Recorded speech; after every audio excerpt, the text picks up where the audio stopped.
জীবনে যদি পরিপূর্ণ হতে চান আপনি, তাহলে আপনাকে কঠিন পরিশ্রমের সাগর আপনাকে বেশি যেতে হবে। তা না হলে আপনি কখনো জীবনে পরিবর্তন আনতে পারবেন না এবং উচ্চ পর্যায়ে যেতে পারবেন না। আপনি উচ্চ পর্যায়ে যাওয়ার যদি আশা থাকে, আপনাকে বড় অঙ্কের একটা সাবজেক্ট বেছে নিতে হবে, যে সাবজেক্টের মধ্যে আপনার মেধা এবং শক্তি দিয়ে যেতে হবে।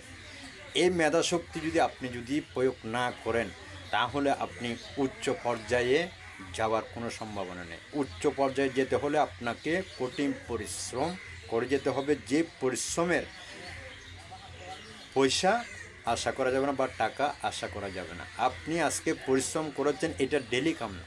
আপনি ডেলি কাজ করলে সকাল সন্ধ্যা কাজ করছেন, সন্ধ্যার সময় আপনি বেতনের টাকা বুঝে নিতে পারেন। আপনি উচ্চ পর্যায়ে যেতে হলে, কোনো একটা উচ্চ পর্যায়ে উচ্চ ব্যক্তি হতে হলে আপনাকে সাধনা এবং ভালো করে পরিশ্রমের মেধা শক্তি দিয়ে সাগরে চলে যেতে হবে।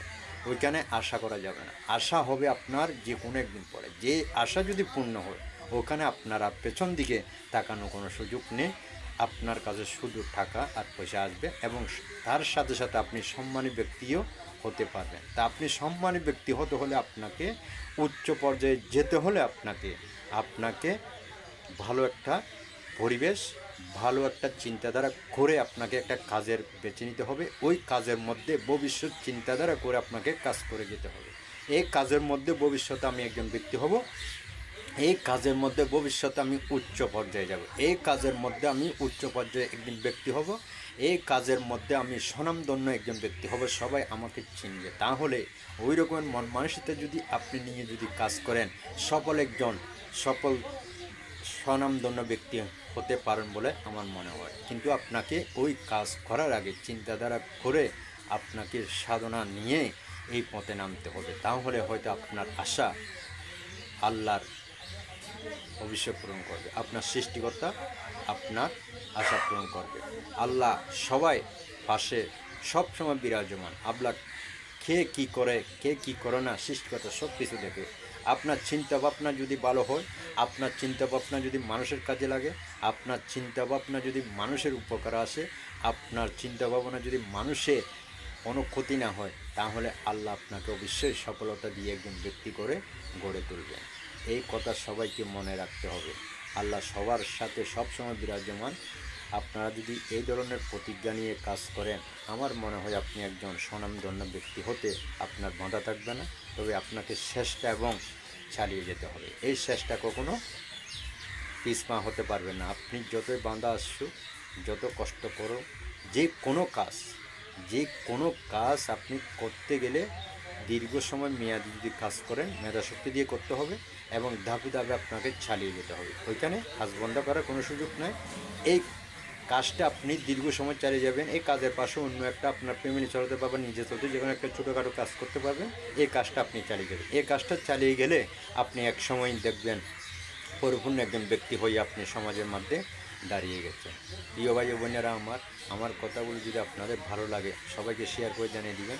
আশা করি সবাই এই কথাগুলো সবার ভালো লাগবে। যদিও ভুল থাকে আমাকে ক্ষমা করবেন, কারণ আমি কারো মনে কষ্ট দিতে চাই না এবং কারো কষ্ট নিয়েও আমি নিজে থাকতে চাই না, কারো অভিশপ্ত হতে চাই না। পারলে কারো ভালো করব, না পারলে কারো ক্ষতি করার মতো মন মানসিকতা এমন আমার নেই। আমি কারো মনে একটি কষ্ট দেওয়ার জন্য আমি চাই না। প্রিয় ভাই বোনেরা, আমার কারো মনে কষ্ট দেওয়া বা নেওয়া এগুলো অনেক খারাপ কাজ। তো আপনারা সুন্দর করে কাজ করবেন, আর কথা লম্বা করবো না। আপনার কাজ করে এই ধরনের মন মানসিকতা নিয়ে যদি আপনারা যদি দাঁড়াতে পারেন, দেখবেন একজন বড় ব্যক্তিত্ব হয়ে আপনি সমাজের মাঝে দাঁড়িয়ে যাবেন। আল্লাহর রহমতে আপনি একজন বড় ব্যক্তি হয়ে যাবেন। সুতরাং আপনাকে প্রথমত মেধা এবং শক্তি দিয়ে এবং দীর্ঘ সময় আমি এই কাজ চালিয়ে যাব, এই মন মানসিকতা নিয়ে আপনাকে কাজে নামতে হবে। হঠাৎ করে কিছু হবে না এবং হঠাৎ করে কিছু অতীত কোনো স্বনাম ব্যক্তি করতে পারেনি। যারা স্বনামধন্য ব্যক্তি হয়েছে এই পৃথিবীতে, ইতিহাস দেখবেন, তারা কিন্তু একদিন দুই দিনে হয় নাই, এক বছর দুই বছরও হয় নাই, অনেক বছরগুলো তারা রক্তের পানি করে ফেলেছে। রক্তর পানি করার পরে তারা আজকে ইতিহাসের মধ্যে সৃষ্টি হয়ে দাঁড়িয়ে আছে।